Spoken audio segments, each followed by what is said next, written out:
story. Okay, so I've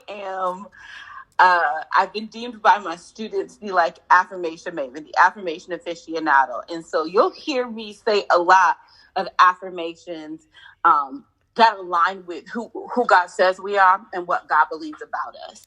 And so one of the affirmations that I used to say with my students every morning, I would tell them, I have a voice and it matters.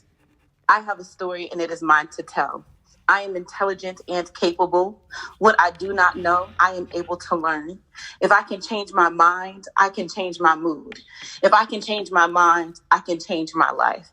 And that would set our tone for the class. That would set our tone for the day. My goal was to hopefully plant the seed that would set a tone for their lives.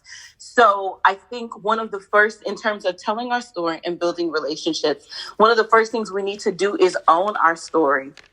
A lot of times, shame likes to box us in and silence us. Mm-hmm. I think when we think about if we think about the Bible, right? We think about being in the Garden of Eden. Prior to sin, some of the defining things were outside of us. We were not only holy because we were without sin, we were fully seen, fully known, fully accepted, and fully loved. And what shame does is tell us if I was fully seen, or if I was fully known, or if I was fully accepted, or if I was fully loved. I fully accepted, I wouldn't have access to that, right? Like if I was fully seen and fully known, I would not be fully accepted. I would not be fully loved. Therefore, I have something to be ashamed about because I'm imperfect. Mm. Therefore, on some level, if I am known, people will not love me. So I can't allow them to see me. So I can't share my story.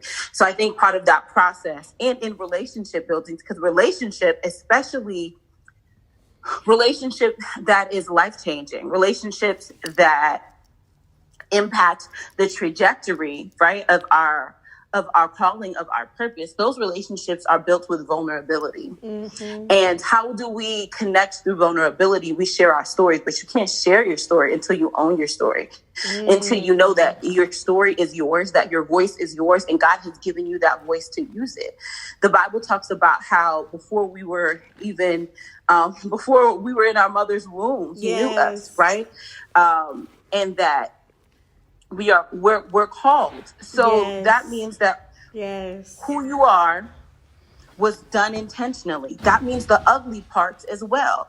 Because it says in Romans chapter 8, right, that all things work for the good. So once you start changing the way you think, and once you start studying, what does God have to say about me? You start to understand that there isn't any condemnation. Shame is a thing that is, especially if you're a believer, shame is a thing that is stuck under the blood. That is not my identity. Mm-hmm. My identity is that I am fearfully and wonderfully made, that I was created with intention, that I am well loved, that for my flaws and for all the things that I bring that are great and lovely, and all the things about me that maybe feel unlovely or unlikable, Jesus, his blood covers all of them. Mm-hmm. He was intentional about the great things about me, and he made provision through grace for the ugly things about me.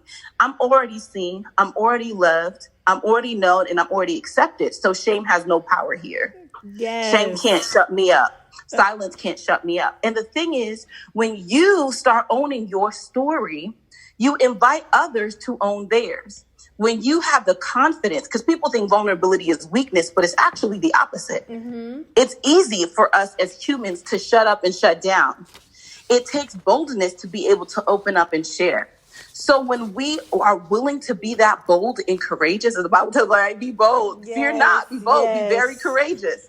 It says in Joshua, right, we're in verses 8 and 9. That's what God is admonishing us. He's empowering us to be bold and be courageous. When we're bold and courageous in our story and in our vulnerability, or as the saints would say, even in our testimony, mm-hmm. right? That's how we overcome the evil one.